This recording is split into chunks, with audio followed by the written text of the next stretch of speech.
Our guest tonight is Dr. Reverend Sarah C. Abaddon, is an ordained minister of the Satanic Temple and co-congregation head of the Satanic Temple, Florida. She is deeply rooted in non-theistic Satanic community. She holds a Ph.D. in general psychology, currently working in higher education with a history of working in addictions, mental health, and co-occurring disorders. The psychology behind Satanism, blasphemy, and ritual are especially near and dear to her heart, and I'm glad to call her one of my friends. So welcome, Sarah. Welcome to RfRx. Hello, thank you so much. I'm very excited to be here. We are very excited excited to to have talk you. about this topic as well. Thank you. Yeah. So the topic tonight is like just my favorite stuff, all pared down into All one together. thing. I love it. And this is a great occasion to talk about this. I'm so glad you were able to come this week because this is that time of year where a lot of people are starting to think about holidays that they may or may not want to be celebrating, that may bring up good memories, bad memories, a combination of both, all kinds of feelings coming up for people. And every year we try and talk about how, that's okay.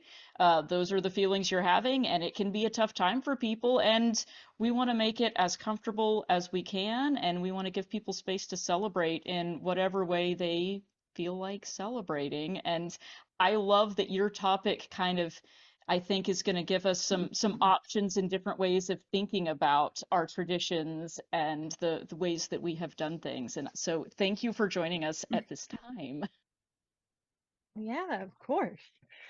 So yeah, psychology is definitely my huge nerd topic. Nerds look all kind of ways, quite clearly. I know that this is kind of a nerd group too, so I'm glad to be here and be able to bring you my nerd information from my perspective through the Satanic lens. As I said, I am co-congregation head of the Satanic Temple, Florida. I'm an ordained minister of Satan through the Satanic Temple. I also wear a lot of hats in the Satanic Temple as well, so I'm very busy in there as well. So the topic in psychology that Satanism has helped lead me to that I absolutely love is blasphemy. And with blasphemy comes the topic of deconversion, because you almost can't have one without the other in so many ways. Satanists are constantly dealing with deconversion, even if it's not a personal journey, it's somebody's journey that you're close to within the organization. So some things I did want to mention before we get started is that I do not by any means speak on behalf of all Satanists or any organization at all. I am part of the Satanic Temple, but my thoughts and beliefs and opinions are all my own when I speak about it out loud pretty much anywhere. Satanism is a super individualized journey. So I did want to just say that and make it clear before we get started. Everything I'm going to share today is based on my own personal experiences, as well as observations and narratives from my time in the field of psychology and my experience as a Satanist myself.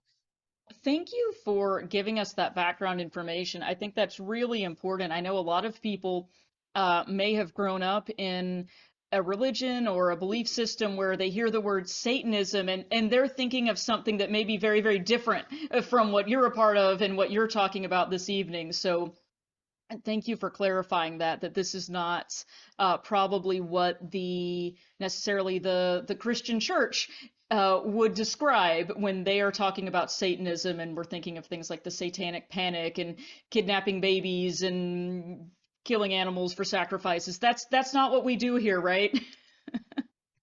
It's not what I do, and it's not what most of the people I know do. So theistic Satanists actually take up a very, very, very tiny amount of the Satanic community. So the Satanism that we're going to talk about tonight, that I'm going to focus on, is completely non-theistic Satanism. We do not actually believe in a literal devil, because if we did, then we'd have to balance it out by believing in a god, right? And we don't do that either. So the Satanism that I practice, non-theistic, community-based, Satan is symbolic in my type of Satanism. Satan is the eternal rebel, the freethinker, the questioner.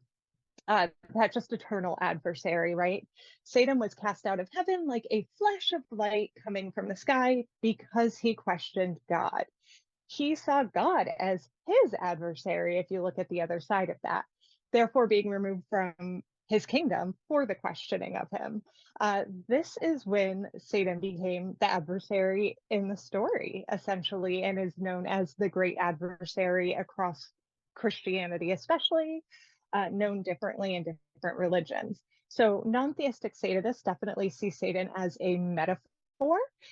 No actual Satanism involved, no crazy stuff like a lot of people think. Lots of Satanists are vegans, vegetarians,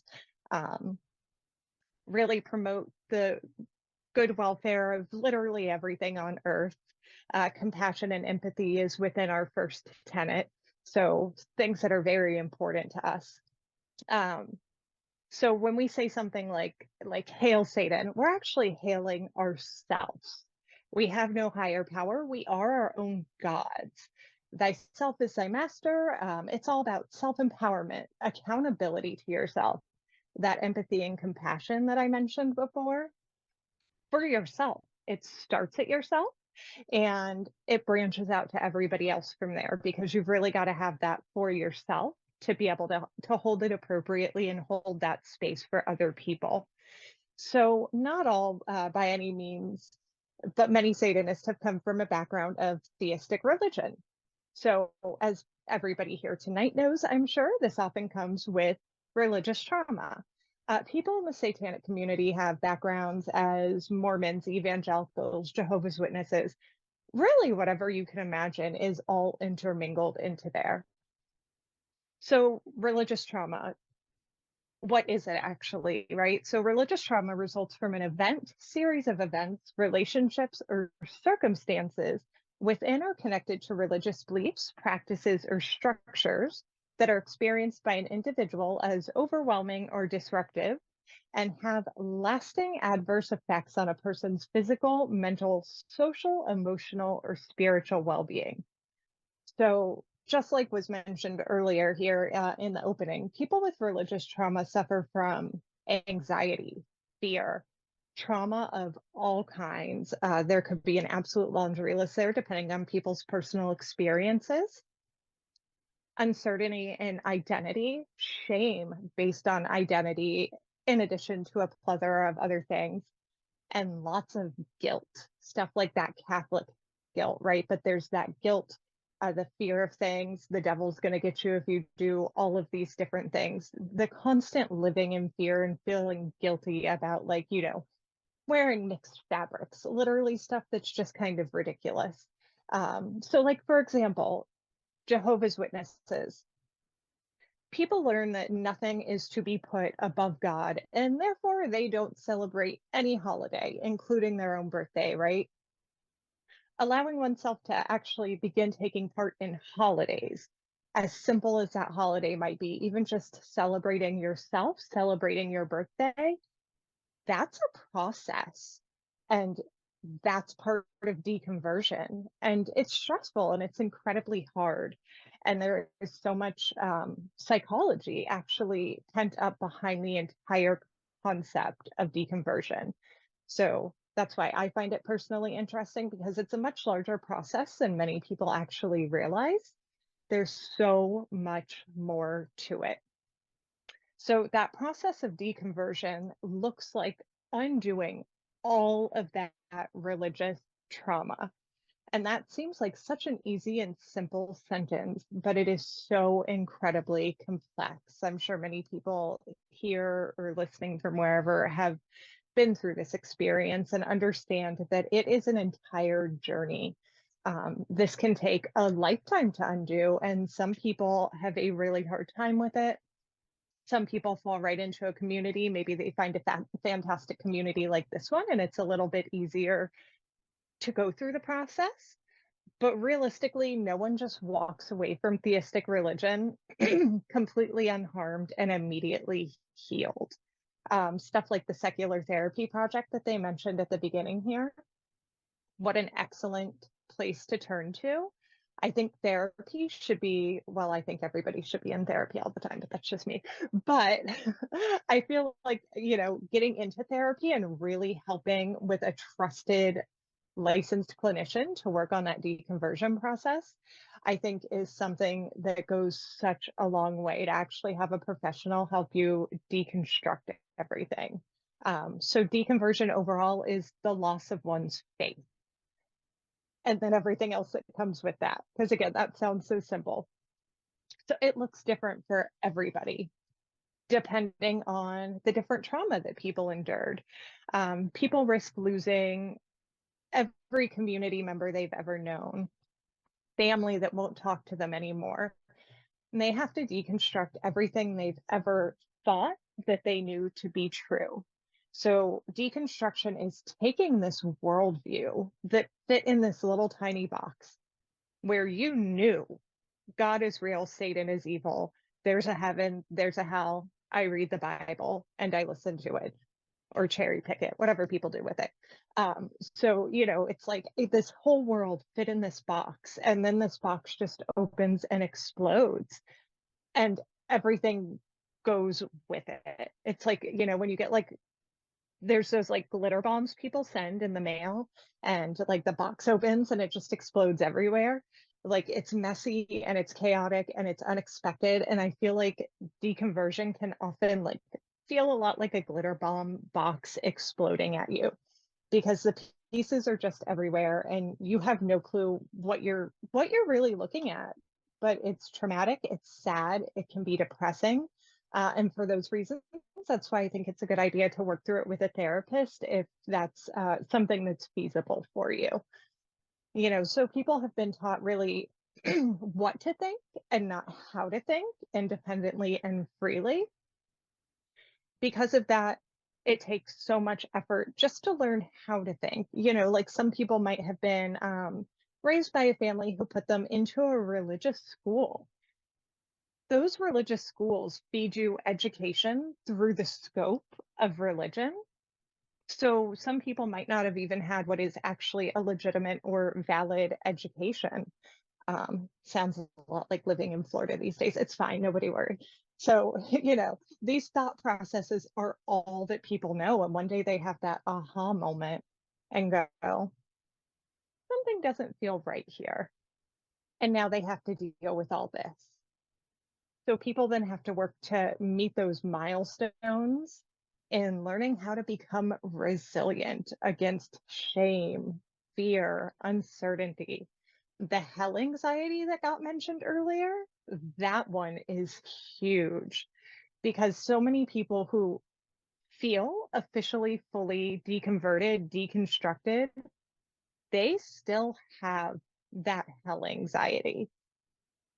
They're still choosing to do certain things in a way where they're going, well, like just in case, I won't go to hell if I just like keep these couple things in my back pocket, right? So people are still kind of like playing the, let's see which hand weighs more after I hold a bunch of brimstone in it, and seeing where that's going to go for them. So some of these things linger endlessly, and it's incredibly difficult. And some people might spend years, if not the rest of their life, with their family shunning them or not speaking to them.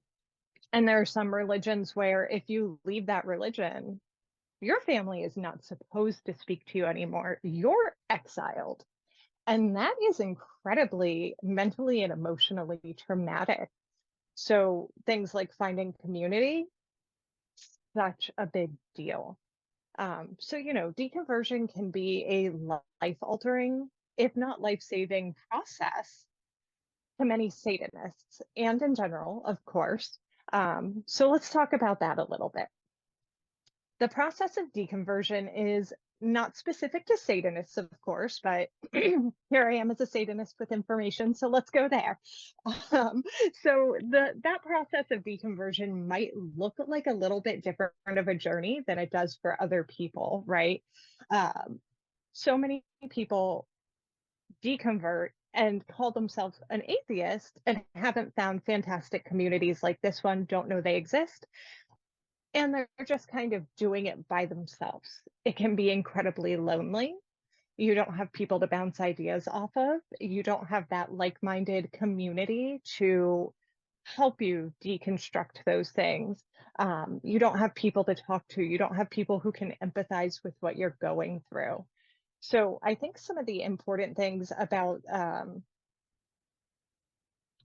the deconversion process for somebody who's moved into Satanism, that non-theistic Satanism, right, is the community building. Like-minded community, I think, is the biggest key term that I hear over and over and over. Everybody comes in, and as soon as they're there, the first thing they say is, I am just so excited to be around some like-minded people.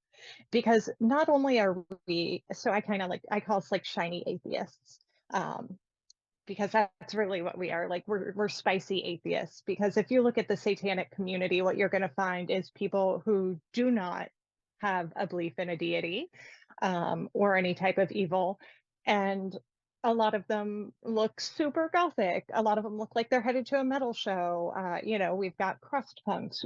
We've got people who look like they are headed into court, like lawyers and doctors and all kinds of stuff. So our community is very robust with people of all kinds in it. And I think that's fantastic, because seeing that diversity in the community of different status and different journeys is really an important thing. You know, that's really what makes a community great. So we're just kind of like spicy atheists. Some people look like your next door neighbor, and some people look like they're like, I don't know, maybe gonna like try to eat your soul if you walk by them. And then people are like, don't look at me. So it goes all different directions. But that deconversion process for somebody who has become a Satanist, still the relearning of everything, right? Theistic religion is disempowering. Give your life to God. Jesus, take the wheel. Pray for power. Pray for change. Give the church your money. Sing songs about how you are innately sinful and evil and thankful to be saved. Living in fear and anxiety, that hell anxiety, especially always wondering if the devil's there. I know I keep mentioning some of these same points, but I find them to be incredibly important.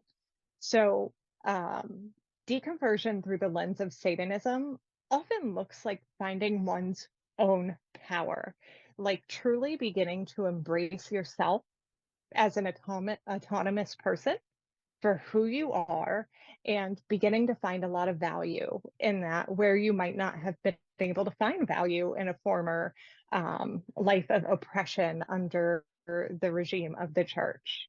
So beginning to build an identity autonomous of all of that, creating your own rules and building ethics into those that are valuable, but totally new, because they're not the 10 Commandments, right? So those are totally new. Rebuilding community within the non-theistic satanic community. There's so much non-theistic satanic community out there. One of the things I really love about the community I'm part of is we are one of the only non-theistic satanic religions that actually has community. You know, that's few and far between, much like trying to find an atheist community. They exist, but there aren't that many of them out there. So I think that's so important. Community, community, community. And just figuring out who in the world you actually are. And this is super difficult with all the trauma in tow, because you don't know who you are. You have no idea.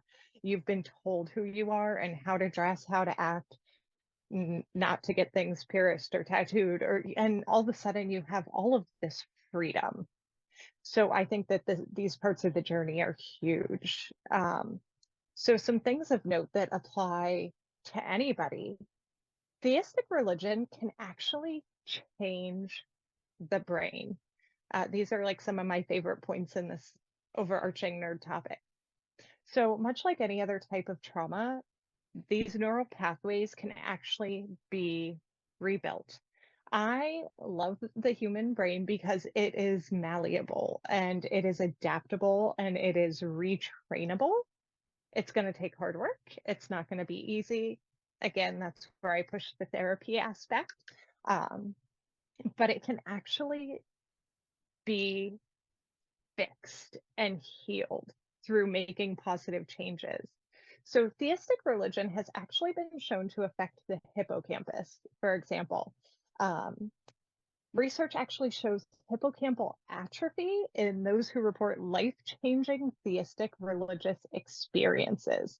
The hippocampus is part of the brain's limbic system and is involved in memory, learning, and emotion. An atrophied hippocampus can cause amnesia-like symptoms, and if not caught and repaired, can actually lead to the onset of Alzheimer's disease, which I think is just so incredibly interesting overall. Wow, I've never heard that before. I am a super nerd and I would love to see some of the articles that you're referencing. If you have any links to share with us, I would love to read more about that. Yeah, I'll have to dig the links up and share them with some. I'm actually working on like a long-term independent research study on blasphemy. So it's something I've found in doing that research. So I'll pull it up after we're done and grab some of the links to share. But yeah, it's incredibly interesting. It shows that people who have had like those really grandiose, like religious experiences like big tent revivals, for example, people who have had those types of experiences are actually subjected to the potential of that atrophy to hippocampus. And it's And this wild. is what you're doing, your original research is on this topic?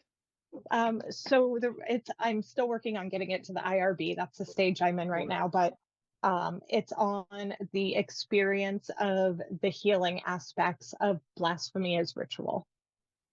Oh my goodness, I love this so much. When your study comes out, you're gonna have to come back and tell us more about it. We'll Oh, plug for a future absolutely. episode there. Yeah, I'm Okay, super carry excited on. about it. So there is good news to pair with that atrophied hippocampus, which I know sounds just mortifying. The good news, like I said, is that it can actually be repaired using therapeutic methods such as cognitive behavioral therapy. That's one of the most recommended, but there are a lot of other things out there that can work really well as well. EMDR is one that has been criticized in the past. I've seen it firsthand work at this point, so still get kind of mixed reviews on that one, but I've actually seen success. I work alongside therapists who specialize in that and have had a whole lot of success. So I don't know, I'm a little less naysay about it, but it seems to work for traumatic experiences. So religious trauma would fit right in there. Again, also, recreating community, so incredibly helpful, lessening stress in any way possible, as this also affects the hippocampus, and finding ways to self-empowerment and building identity. Satanism, when practiced ethically and followed those tenets of Satanism, is so incredibly self-empowering. That's so much of what it is. We have the hail thyself, heal thyself saying that we use a lot in the sober community within Satanism. So it is so very much about taking back your power, overcoming things, pushing healthy boundaries, leaning into healthy boundaries, learning to live without the fear that has been instilled in you. I wish I had a percentage to put on it. I don't, because there are so many, Satanists out there just kind of running rogue a lot, like to stay independent. But I would love to see some research sometime in the future too on the amount of Satanists who actually feel that finding community or converting to Satanism helped them find and build their identity differently and helped them find that self-empowerment that they feel that they didn't have before.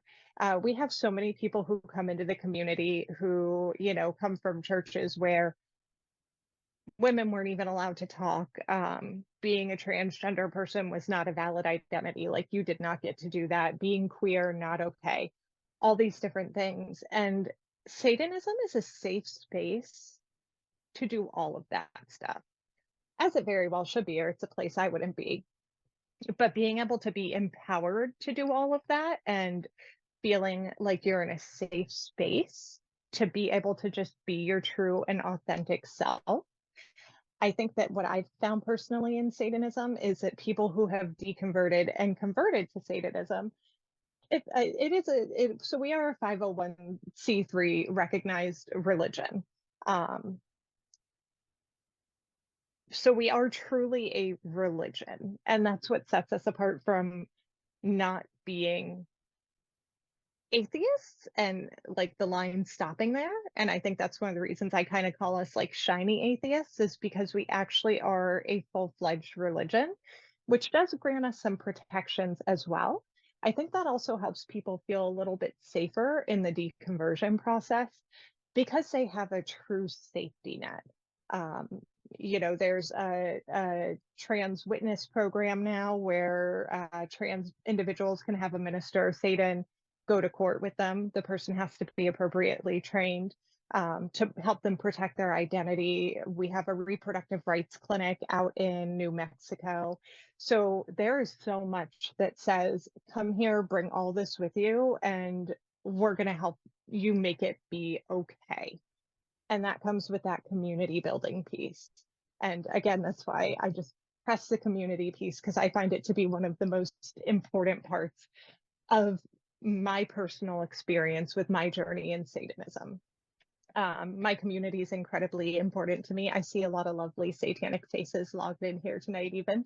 So, the community aspect of it is gigantic because we support each other. We show up for one another. We reach out to each other if somebody is posting something that's kind of off, having a bad day, not doing well. There are just so many supports in place. And we understand that so many people are in a process of deconversion, and we understand that that is not an easy journey, and it comes with a lot of baggage. And by being part of the community, like, we got you, we're here to help. And I love that so much, especially as somebody with degrees in psychology, because of course I just want to like help everybody constantly. So I love being part of the non-theistic satanic community because it gives me a place to offer my assistance to people. So I love that. How else might it look a little bit different for Satanists? So Satanism through my lens, that self-empowerment, pushing those boundaries. So when I say pushing healthy boundaries, it's pretty much like putting a middle finger up to all of that fear that might be experienced in a lot of those religions where you don't get the same empowerment. Doing things that are safe and healthy and not harmful to yourself or anybody else, but that you were afraid of, like rock climbing or getting involved in a modeling show and walking a runway, or going out on a boat if you've always have been terrified of boating, but you know that like it should probably be okay. Like all of these things are pushing the envelope on healthy boundaries. And I know that my personal experience with Satanism has really, really helped me lean into those healthy boundaries. I like to say, I can lean into the fire because I am the devil. It's not going to burn me anyway. So I like to push healthy boundaries and lean into what I can and just tell fear that it's not here to win. And I feel like that's a huge part of the satanic journey and a huge part of deconversion and learning to overcome so much of those issues that people have been taught to live with. Also just, learning to be a free thinker. That's a huge part of deconversion. Like I said earlier, people have been taught what to think, not how to think. Learning to be a free thinker is so much more difficult than it seems like on the surface. Because you keep finding, like, every time you turn over another rock, you're like, what is happening here? And then the rocks keep getting bigger, and you're like, no, really, what is going on? Why is all this stuff not the way I thought it was? Because my parents told me all this, and wait, are my parents wrong? Have they been wrong the whole time? So there is so much to it.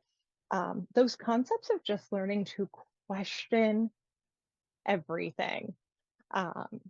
Really, truly, if somebody says something and it doesn't sound right, ask questions, clarify, follow up. And not only that, it helps you like kind of start to hone in on those communication skills, which I think is super important too. But, I think some of the biggest parts of that satanic journey of deconversion is it really truly looks like living your life in almost complete and total opposition with your former self. And you then become the adversary to society. You embody and embrace that adversarial role, uh, because you are your own God, and now you are the devil because you're the things that society fears. And not in like a fuel the satanic panic way, right? But like in a um if somebody says something that is super mean to like one of my friends who's of a marginalized population, I'm probably going to push back on them and have something to say, these sorts of things. Fighting injustices is a gigantic one. um, and just like making sure that people know your stances on things, but in a very kind and respectful way, because we also don't want to forget that first thought of empathy and compassion. So I think that's important too. Um, that adversary, that eternal rebel, that's where Satan actually comes in for us, and especially in that deconversion journey, because that's who you're learning to be. So that adversary, in the sense of that societal adversary, is someone who's not afraid to go against social norms and question people, things, and thought systems and structures, and find workarounds, right? So like at my 9 to 5, we got told to take our pronouns out of our email. So I did. And I tattooed them on my arm instead. They're welcome. Good for But you. that is super satanic. It's just something I would do. I love that. That is super satanic. And they knew that was I did. coming, right? I do want to touch back something you said about at the beginning, at the very beginning, about compassion, empathy, and especially for ourselves. And this is something that when I'm doing like support group, or I'm talking to someone that's talking about like they're getting impatient with their deconstruction, like they feel like they should have arrived somewhere else, like, oh, I know that God isn't real, but I'm still afraid of the devil, like like if I do the wrong thing, somebody is still watching me and I'm going to be punished for it. And with religion, it teaches people you can have compassion for other people and express forgiveness, but you're not allowed to have compassion and forgiveness and empathy for yourself. You're a dirty sinner, you're born bad, and what I found through Satanism, which has been beneficial to me, but I think this is just a human thing, that to have compassion and empathy for other people, you have to have compassion and empathy for yourself. Because guess what? You're a human too. And I think that helps people like breathe a little easier and be like, oh yeah, you're right. I wouldn't expect the same for somebody else. So I have to take that burden off myself. Yeah, absolutely. And that is such a huge part of it. Like Helen said, that was a great point. People have been taught that they are born a sinner, like people are innately sinful, and this is how you will walk your life around, and you have to do all of these things to fix it. That has been so absurdly ingrained in people that they're so stuck on that. And from a psychological standpoint, that makes a lot of sense, because if people grew up, being told that their entire life, being told that by their parents, being told that in the church by people they consider all these authority figures, yeah, that's in there. Just like, the sky is blue, that just as equally, so deconstructing all of that, no two journeys are ever going to look the same. That is super true with my experience in the satanic community. No two experiences are the same, and it's going to lead to different needs for every single person, and different processes, different techniques, and different methods. And that is a perfect lead into my absolute favorite thing in the whole entire world. I'm surprised half the Satanists in the room even showed up and that they aren't tired of hearing me talk about this. Let's talk about the psychology of and importance of blasphemy. It is my absolute jam. to the end. I love We're it so here much. for. Sorry, I So walked on. what? I just said this is what we're here for. I am ready for Yeah, it. For some but of you, us, it's the first time. So pretend like we've never heard of this before. Lay it on us. I'm yeah, ready. yes. Tell me about blasphemy, Sarah. Express, like, teach Excellent. me. I am so glad Teach you our asked. community. Happens to be my favorite thing. Thank you so much for bringing up the topic.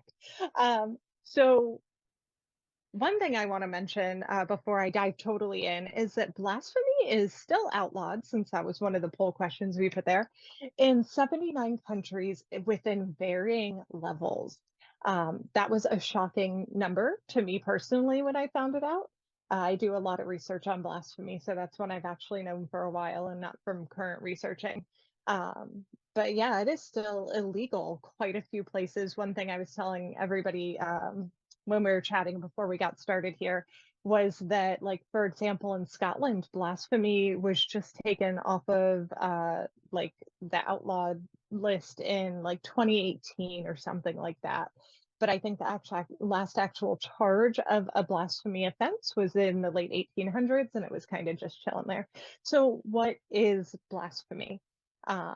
It's defined as the act or offense of speaking sacrilegiously about God or sacred things. So another thing that was on that poll is blasphemy ethical? I'm actually glad that some people answered no.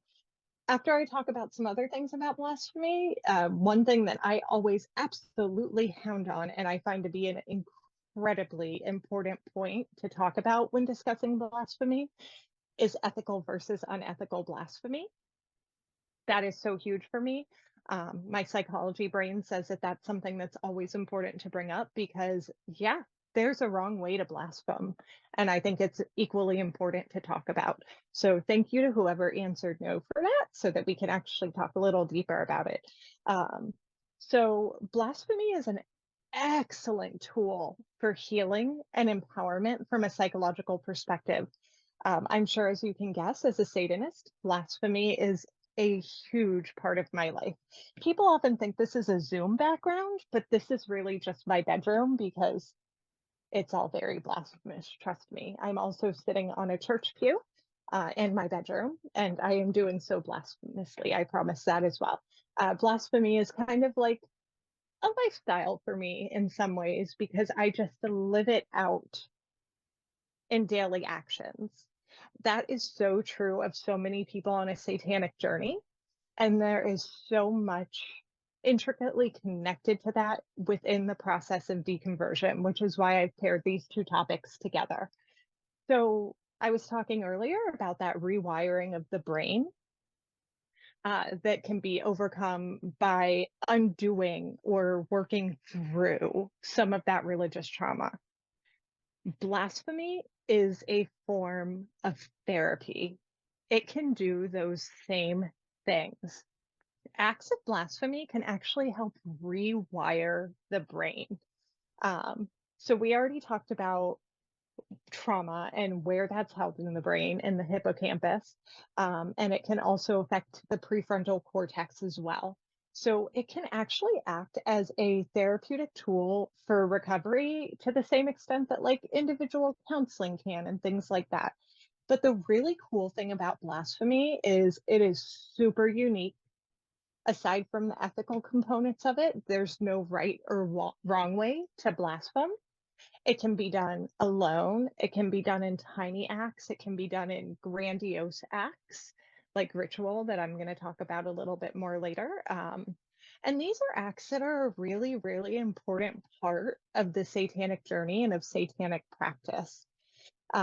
So this might look super, super different from everybody, and it may look different in the satanic journey from people who deconvert to atheism and, you know, maintain the baseline atheist instead of that shiny atheist. So many people who undergo deconversion may blaspheme in those intentional small ways. So some examples are going to be like cursing the Lord's name, right? Because you're told you should absolutely never ever do that. Acts of blasphemy against the Holy Spirit, it's the one unforgivable sin. Spoiler alert, sin is a social construct. It's not real. So I say blaspheme the Holy Spirit, but I would like to call myself a blasphemy advocate. So I do have a bias here, just to point that out. So like ridicule of the God, the Holy Trinity, what have you. This is all blasphemy against the Holy Spirit. Unforgivable. And that goes back to like what Helen said earlier. You're taught you're innately sinful and you're unforgivable. Like if you're unforgivable anyhow, go ahead and blaspheme. You know, stuff like even watching TV shows that include blasphemy, cartoons that include blasphemy. There are actually quite a few blasphemous cartoons out there. Or even just like, you know, wearing a nun costume with non-biblical intentions. Stuff like that is all acts of blasphemy. And, you know, if you think about like the nun costume, there's so many people who just throw that on for Halloween and go out in like a sexy nun costume and they don't even realize that they're blaspheming, and they are. So when blasphemy is interjected into the satanic experience, I truly do view it as so closely intermingled that it's impossible to separate it. And there is a really good reason for that. Calling yourself a Satanist or being part of a satanic community, that is blasphemy because you're invoking the name Satan. You know, the satanic panic is alive and incredibly well, as we're reminded on the news many days. You know, the pandemic was blamed on Satan. There are things constantly being blamed on Satan. Satanic holiday displays being destroyed by zealots across America. So there's so much to just smacking the name Satan on something that people immediately freak out. Just the experience of being and becoming the questioner, the free thinker, the adversary in societal injustice, in society, against systems and structures that don't serve you, that is so blasphemous in so many ways. And those things are so intermingled into the experience of identifying as a Satanist, that like you can't even undo those. So blasphemy, again, it can be done in those really small daily ritualistic acts, or as much larger things like rituals. From a mental health perspective, the ritualistic act of blasphemy can actually help alleviate stress and anxiety surrounding religious trauma and be both cathartic and super freeing. And again, it is also what I believe personally, it is one of the most powerful, bold ways that you can take back your own power. It can be really, really hard to work up to those acts of blasphemy because it takes courage to so loudly denounce all that you have known to be true up to that point. So dipping a toe into Satanism at all, just beginning to even study it, acts of blasphemy. So even people who just kind of study it but don't really identify with that, still acts of blasphemy because you're learning things they don't want you to learn. And that free thinking is like not okay, and that's blasphemy. Saying Hail Satan, super definitely blasphemy. You know, like on all the meetings I'm on all the time within my satanic community, it's so common for us to say Hail Satan when we log off that sometimes on Zoom at work, which is not satanic, we go to log off and I'm like, hey, peace. So I have to catch myself sometimes because I'm just so used to hailing Satan on my way out the door. Definitely blasphemous, especially because so many people don't understand what we're saying when we say Hail Satan. Or we might also say like, Hail you, you know, something like that. And that is saying like, hey, excellent job. Like, oh, I got a new job. Oh, hail you, you know, that alone is even blasphemous. So outside of the ethical pieces of it, there are really no rules surrounding engaging or not engaging in acts of blasphemy and Satanism. Like it is not required. We're not like, oh, welcome, you have to do 3 acts of blasphemy or we exile you immediately. Like that's not a thing we do at all. So people could, aside from just simply identifying as a Satanist, never actually practice blasphemy with intent. And they don't have to. That's okay. It's such an individualized experience. And I like to say there's no right or wrong way to Satan outside of like, don't be a meanie. So people could totally choose their own path. Satanism, deconversion, blasphemy, every one of those is not a one size fits all experience. And it shouldn't be. That's what draws so many people to the satanic community, is that freedom to create your own pathways within it. So some examples of blasphemy that Satanists may indulge in. And, most of these are pretty much going to be like those bigger intentional acts of blasphemy, right? Because a lot of people are like, I put on mixed fabrics. So we're usually doing like maybe just a little bit more than mixed fabrics. Destroying I am Bibles. wearing spandex and cotton, so Unbelievable. I'm going to burn now. 100,000 Hail Marys. That is Yes. unacceptable. I know.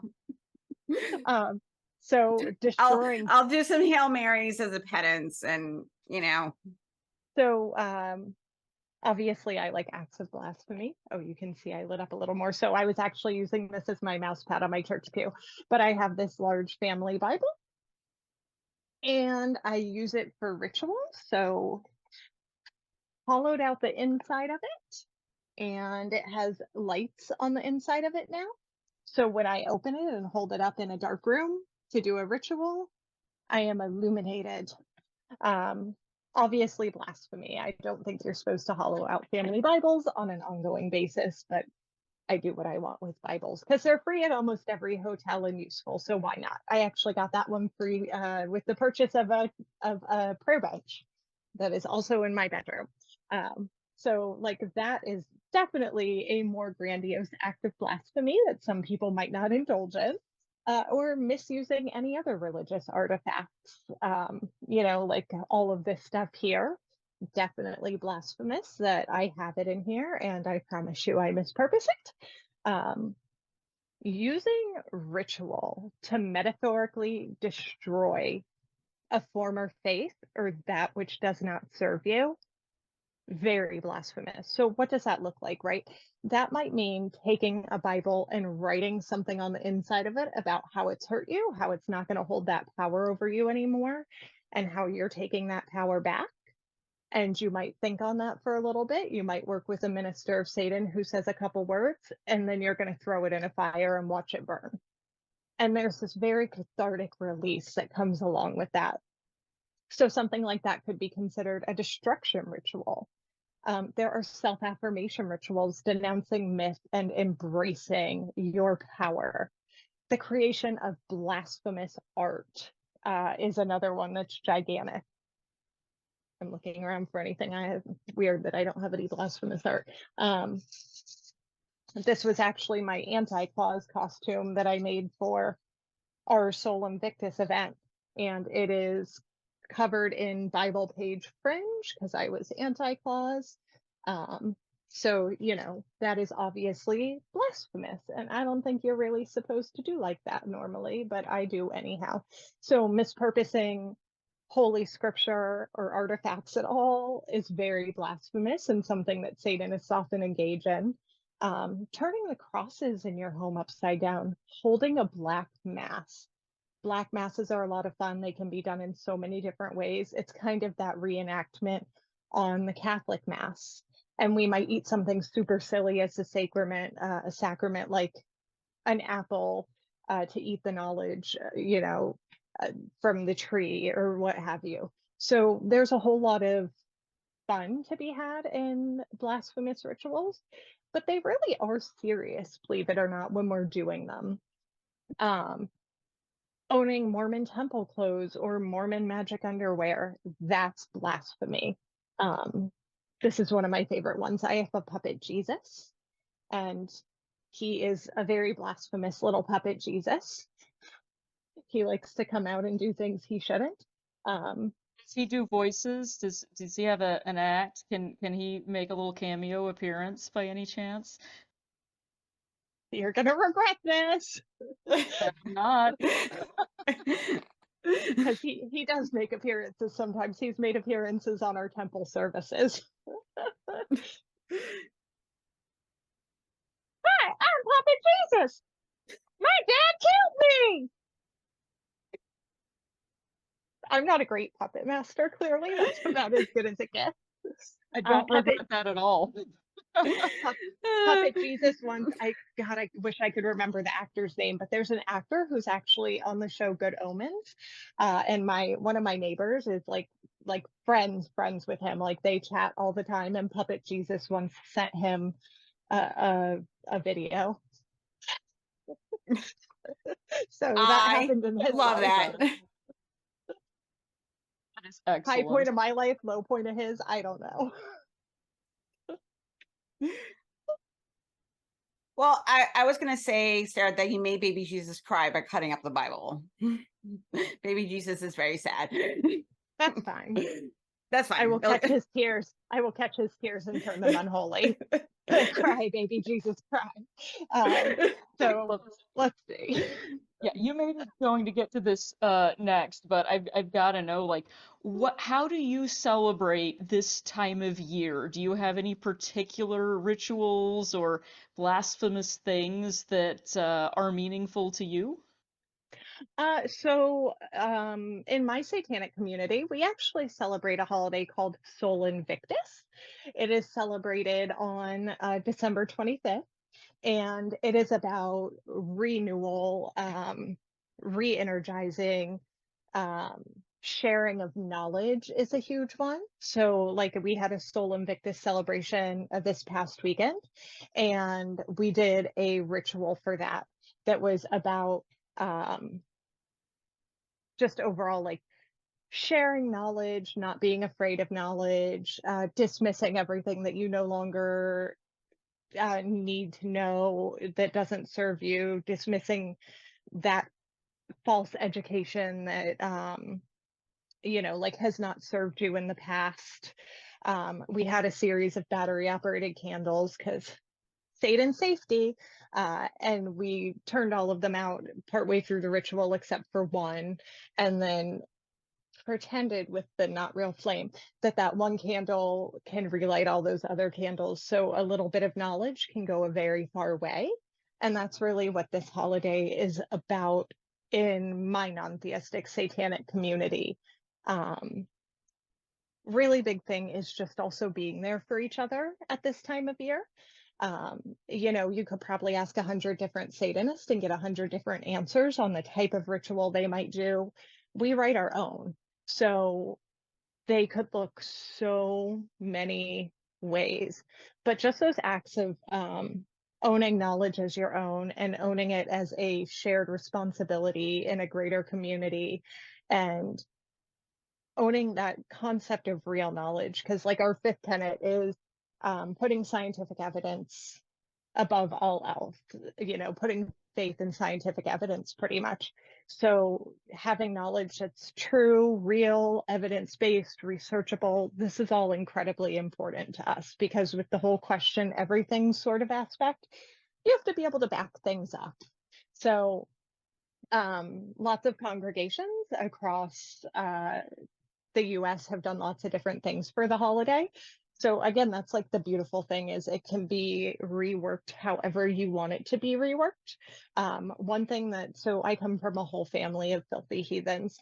One thing that my family has done in past years that's been a lot of fun is we, on December 25th, we celebrate Pastafarian-ness, and we make all noodle dishes, and we have dressed as pirates, and we put flying spaghetti monster things on the tree. And throw a little rum in the mix. And this is Pastafarian-ness. I've somehow talked like my whole extended family into dressing as pirates for the day. It's been a lot of fun. I don't know how I've accomplished it. I love that though. You're giving me so many ideas to celebrate, because I'm one of those people who like kind of feels of two minds about this time of year. I love celebrating. I love the idea of having something to look forward to. I like exchanging gifts. I like having traditional like foods to look forward to. So I want to celebrate, but also I'm not a big fan of, Christmas and the way my family grew up celebrating it. So I love your idea of incorporating other sorts of traditions into the old ones, like decorating a tree with flying spaghetti monsters and dressing like pirates. I love that. I might have to start doing that. This is such a good idea. I I'm encourage it. Yeah. Own the holidays.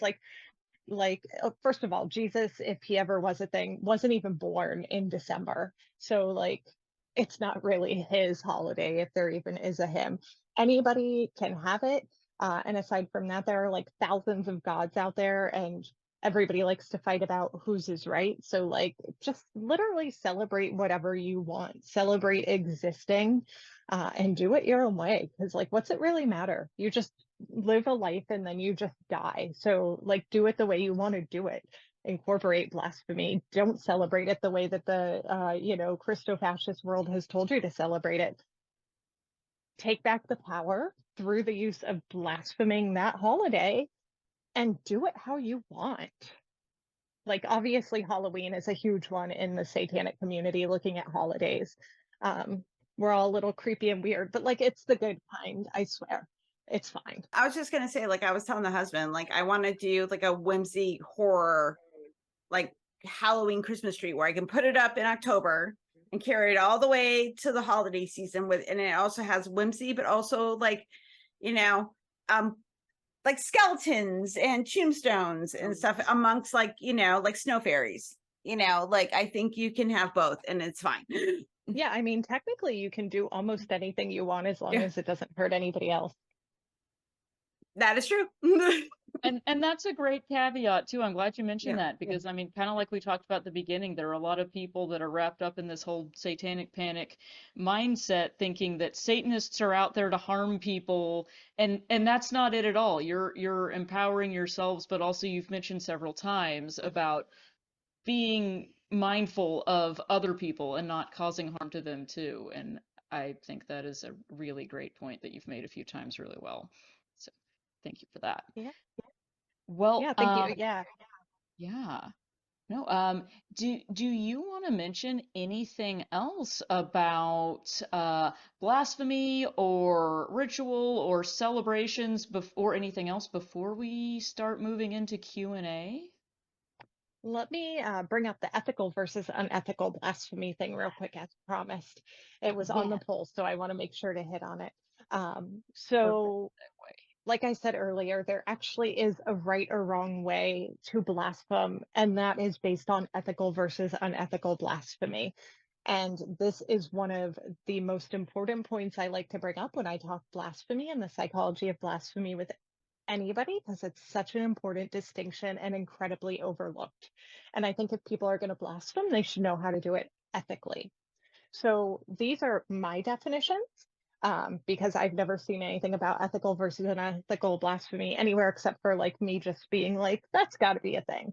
So ethical blasphemy is blaspheming the thought systems and unjust structures behind a theistically religious belief, whereas unethical blasphemy is targeting people as individuals, cultures, ethnicity, or race. And I think that's so important to look at. So many Satanists live by the tenets or some sort of tenets, which are kind of like an ethical and moral guide. So my personal beliefs, again, do align with the 7 tenets of the Satanic Temple. Our 4th tenet is the freedoms of others should be respected, including the freedom to offend. To willfully and unjustly encroach on the freedoms of another is to forego one's own. So this is where a line like that gets drawn. Unethical blasphemy is encroaching upon the freedoms of somebody else. And I think that's important. So we do have the right to blaspheme, but we should be blaspheming those thought systems and structures. And that's okay, but don't be a jerk about it and don't target people as individuals. If we go after people as individuals or cultures, ethnicities, or any of those unethical practices, we're being a jerk and that's not cool. So that's my rant about ethical versus unethical blasphemy. If anybody has any questions about that later, I'd love to hear them. I love that. Don't be a jerk about it. That's a good guideline, I think, for a lot of things. All right. Well, on that note, before we do move to Q&A, do you want to share any resources or links where people can find you? What if people want to learn more or learn more about you or what you're up to? Do you have any links you would like us to leave people with? And if the I'm not answer is sure I no, really do. that's I okay think it's a too. no. I will come back and share that research later when it's a thing, though. Yes, I cannot wait. We are 100% doing that. You need to let me know when that is ready, and we're gonna talk. I cannot wait. Okay, well, Absolutely. good deal. So stay tuned, folks, for the research report. Okay, well, in that case, what do you say we go on to Q&A? We have a few questions for you. Awesome. Let's do it. All right. So, speaking of research, someone was asking in reference to your mention earlier about your upcoming research. They are asking, how have IRBs, and those are institutional review boards, which determine whether studies are ethical if they're going to involve human subjects, at various institutions reacted, how have IRBs at various institutions reacted to this kind of research, and are there difficulties finding funding? Um, so it really varies. Most institutions are going to have their own IRB. So rules are pretty much consistent across different ones. There is a lot of religious studies research out there, and it is vast. There's an absolute wealth of it. There are some very, very few studies out there on blasphemy. Most of them are quantitative in nature, and they're very, very, very few and far between, and most of them are outdated at this point. So one of my goals is to do some qualitative research to add a little bit of a fill into the gap in the research I'm seeing out there. Um, funding is a very, very tricky thing, and can also really, really widely vary. I've personally never had to seek funding for a study up to this point, since I'm just in like the IRB process at this point with my own. The research I did in my doctoral dissertation didn't require me to seek any funding, so I'm not super sure on that one. Fair enough. And it's probably one of those things too where it depends. Getting research funding can be tricky regardless of the topic. Sometimes you just have to get lucky or catch a good break, I think. Yeah. Yeah. Okay, well, good deal. We are looking forward to that research here. Helen, what else do we have? So somebody was asking, what is blasphemous communion? Blasphemous communion. So the funny thing about a lot of these answers is, again, I definitely don't speak for all Satanists, and you might get 100 different answers from 100 different Satanists, or 666 different answers from 666 of them. So when my congregation last did a blasphemous communion, we made it essentially where you were eating knowledge. So we actually used Teddy Grahams. Very specifically, the cinnamon Teddy Grahams are vegan, apparently, whereas other ones are not. So we used vegan Teddy Grahams just to be safe, because we do have people with vegan dietary restrictions in our congregation. So it's really just almost a blasphemous mockery of what they consider a communion. Um, so much blasphemy is like if you take any of those things and you repurpose them and use them in not the way they want them to be used, it's almost immediately blasphemous. So during that particular event, that was during our unveiling day event. So unveiling day is a celebration of the first time that the big Baphomet statue was ever revealed, back in 2015, I believe. So it's a celebration of that and fighting against injustice, fighting for equality, fighting for pluralism, because pluralism is a huge thing. Satanism wouldn't have a need to exist if other religions didn't exist. So we do work with other religions. We respect them for being there. So we did that ritual at that event. We kind of had people think about injustices, fighting against those, and in a bit of a mockery of Catholicism, took a satanic communion. And just it being satanic and mispurposed in that way kind of makes it innately blasphemous. Interesting. Okay, so we've got more questions coming in. We'll get to as many as we can, but keep them coming. If we don't get to all of them, there's still the hangout. So, Mhm. some that just came in, someone is wondering, do you worry that the label of Satanism will foment more toxic superstition from religious groups? Great question. One of the reasons that Satanists tend to be fairly loud and push back and put the title out there is to make people ask questions about it, Mm. or to let people loudly speak about it so that we can insert some truth into it. Satanism is going to be around if I'm around or not, or if Church of Satan's around or not, or if the Satanic Temple's around or not. There are so many other satanic groups out there that are a little lesser known, some of them less favorable, and not all of them share the same values that we share. So there's a plethora of things out there, but I think it's important to kind of undemonize things in society.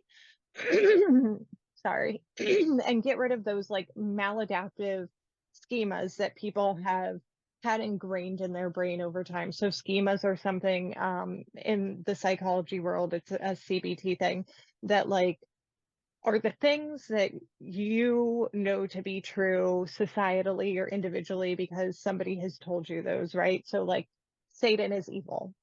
That is a societal schema. It's something that's been completely constructed and created in that way. And I think it's important to help people deconstruct that and think a little more freely. I've actually had a lot of really constructive conversations with people at random who I've been able to have. They came in kind of hot, and I was able to have that conversation with them, and they actually like thank me for the conversation. I'll always think about one time my kids were in a bowling league for a while. And my bag just like had something satanic on it. So a guy in a Christian shirt walks up to me and kind of immediately starts preaching. And I was like, well, I just don't believe in that, and just explained the whole thing to him. And by the time we ended the conversation, he thanked me and walked away.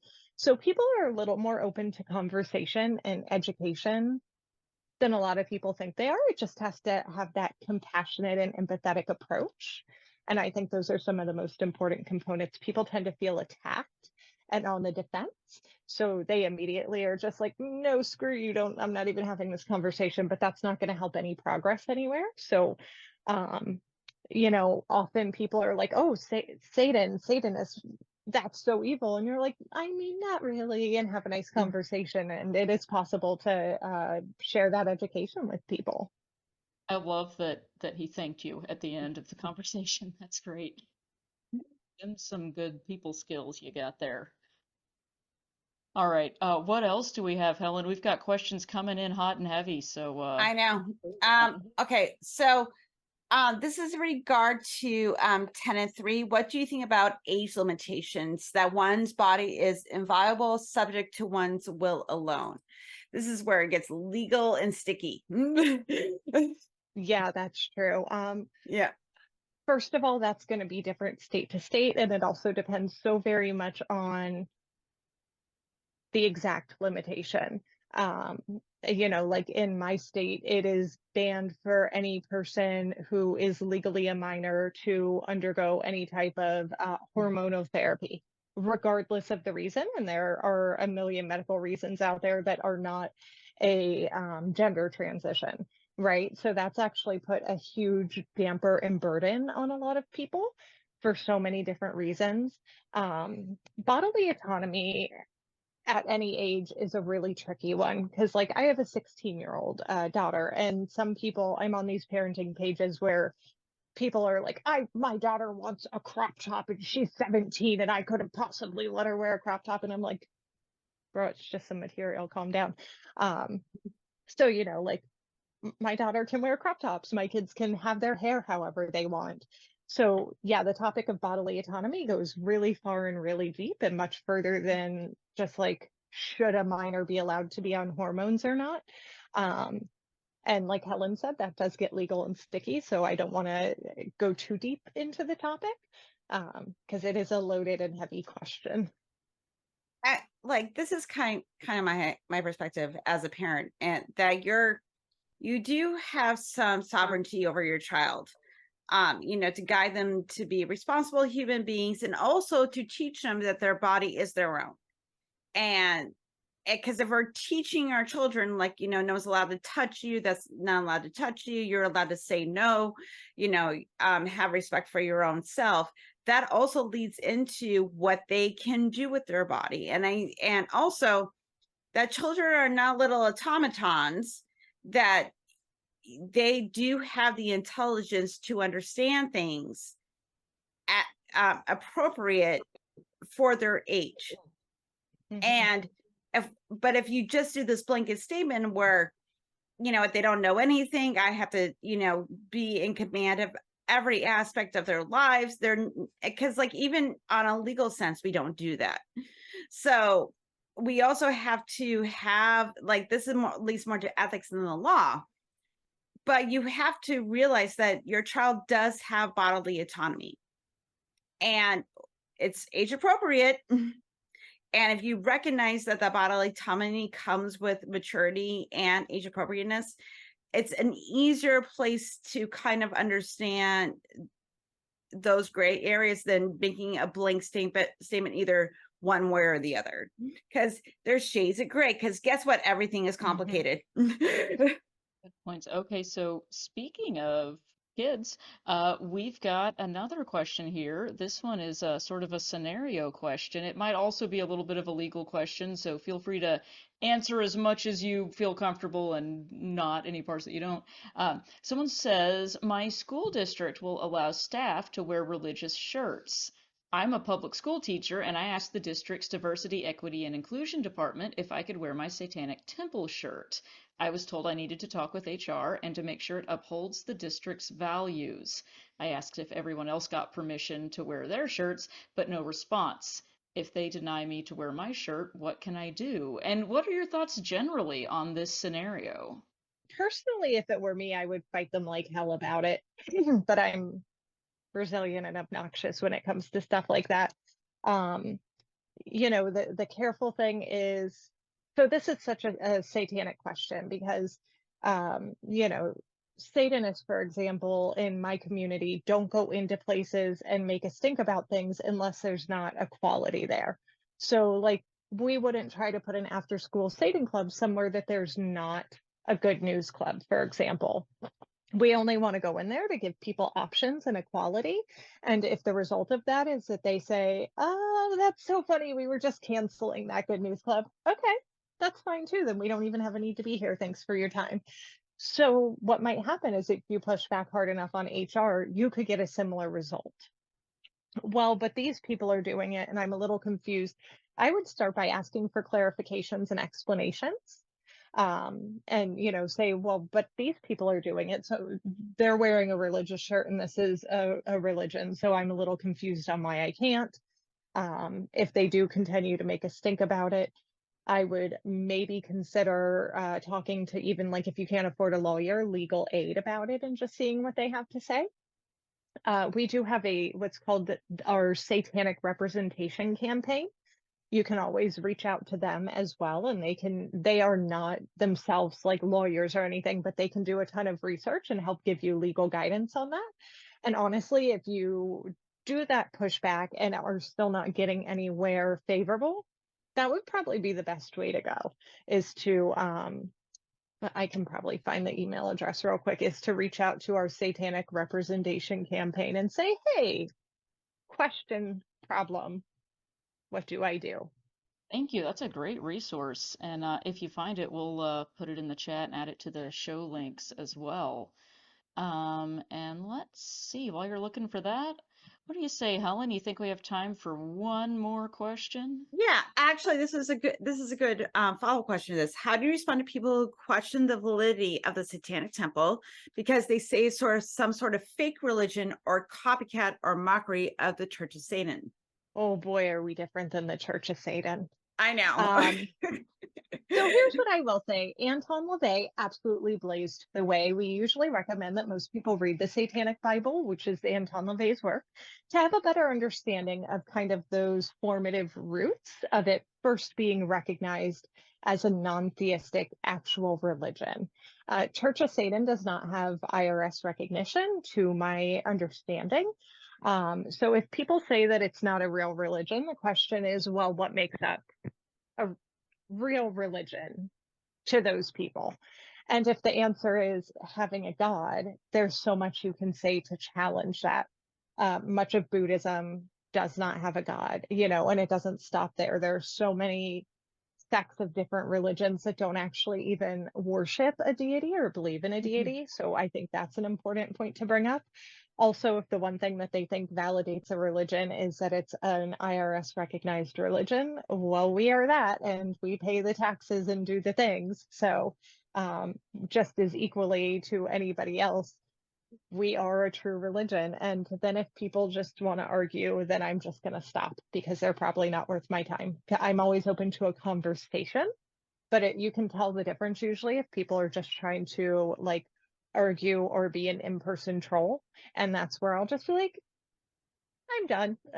Because I think it's important to remember when you're fighting your battles, some battles are not going to be won and not worth it. You have to kind of know where to draw the line. Also, like, what is the importance of impressing upon that one person that Satanism is a valid religion? Because if they don't want to listen, they're not going to listen anyhow. It takes those little nudges over time. And if it's somebody that you're having like a conversation with sitting at a lunch counter somewhere and they notice your jewelry or something and they're just like hot right from go, you're probably not going to change a mind there that day because they're coming in not open to conversation. That's their prerogative. I'm literally not going to argue with anybody, like almost ever. So if somebody comes in hot and they don't want to have a conversation, that means that they weren't looking for a conversation. They were looking to argue. And if they want to argue, they can go fight with themselves somewhere. So, we have most everything that makes up a valid religion. We have ministers, we have community, we have good works campaigns and do good deeds. Essentially, we volunteer, we contribute to the communities that we live in. And if you ask me, that's what a religion is. The answer. Also, don't be an in-person troll. I like that. Don't be a dick, everybody. No matter who you are, don't be a dick. Yeah, I think that's it's good advice to leave us with. Just don't. Don't be an in-person troll. Don't be a jerk. Is there anything else you would like to leave us with, Dr. Sarah, before we wrap up and move into our hangout? I don't think so. The only other thing I can think is, like the process of deconversion and blasphemy overall, very, very hard for people to do, because inserting that blasphemy into that process of deconversion, it really truly is that like last final middle finger to a deity who you once held so dear. So, lean into those intricacies and challenge them, challenge yourself, lean into those healthy boundaries and push yourself to find the comfort that you need to create a better quality of life for yourself. I think also too, like, we know that bravery is like doing something you're afraid to do, but you do it anyway. That blasphemy is a really good way that if you're afraid of like hell, to do like be blasphemous and you're afraid anyway.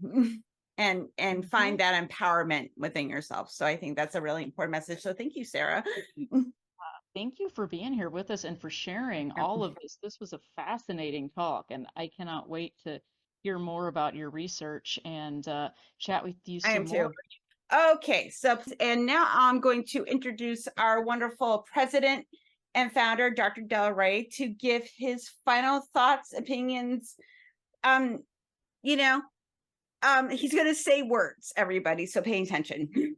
Okay, I'm going to try and say words. Thank you. Do it, Darrel. I'm looking at my words right now. Dr. Sarah, you have been preaching to my choir. Thank you. I am so you know, great minds think alike, but I think you thought ahead of me. Anyway, I'm sitting here saying, damn, I wish I'd written about that or thought about that first, but you beat me to it. So anyway, thank you. This whole idea of blasphemy as a method of repatterning the brain, I think is valuable. And I think, of course, psychology ignores the impact of religious indoctrination on our brains. So when you were talking about the limbic system, you know, and the hippocampus, my ears perked up that, yep, okay, we're on the same page here. I think I would just underline that if you're doing blasphemy practice intentionally, then you are literally repatterning your brain. It's almost like a form of exposure therapy in psychology. So, but I think you have to do it intentionally. If you're not intentional about it, you risk actually patterning the brain in the wrong way. So it's like when I was a kid, I was taught that don't step on the crack, you'll break your mother's back, you know, or don't walk under a ladder, or all that kind of bullshit. When I was a kid, I would intentionally step on the damn crack, or I would walk under the ladder. I was not going to let my brain get patterned that way. I didn't know I was doing it, but that was very intentional. So anyway, I would just add that kind of little twist to it, to be intentional about your blaspheming. And I never fucking thought about ethical blasphemy, but that is absolutely brilliant. Thank you for putting that in there. You're the first person I've ever heard saying anything like that. And I think these are actually good psychological techniques that a secular therapist could actually use. So I'm going to be encouraging some of our secular therapists to watch this and to think about, because we get a lot of clients dealing with religious trauma. And I think a good deal of it is people being scared to challenge those thoughts because the Jesus thought police are in their head. And it's tough. It's hard for some people to do it. But if you start small and you know, blaspheme in little tiny ways and build up, you can actually deprogram your own brain. So blasphemy is a treatment method. I love it. So what you're doing is you're practicing teaching your brain to ignore superstitious ideas you got in your life. That's a lot of blasphemy is dealing with superstition around what happens to you if you think certain thoughts or do certain things. I liked what I saw Glenda posted. She says, for me, it's you have no power over me, ritualistic processes. So yeah, it's proving that these superstitious ideas have no power over you. And I do love the idea of don't be a jerk about your blaspheming, because it's really your patterning, your brain, you're repatterning. You're not out there to challenge other people. That's not the purpose. Now, last but not least, Sarah, you don't know this, but Dr. Sarah, you have been on Recovering from Religion here, and I have been watching you this whole time.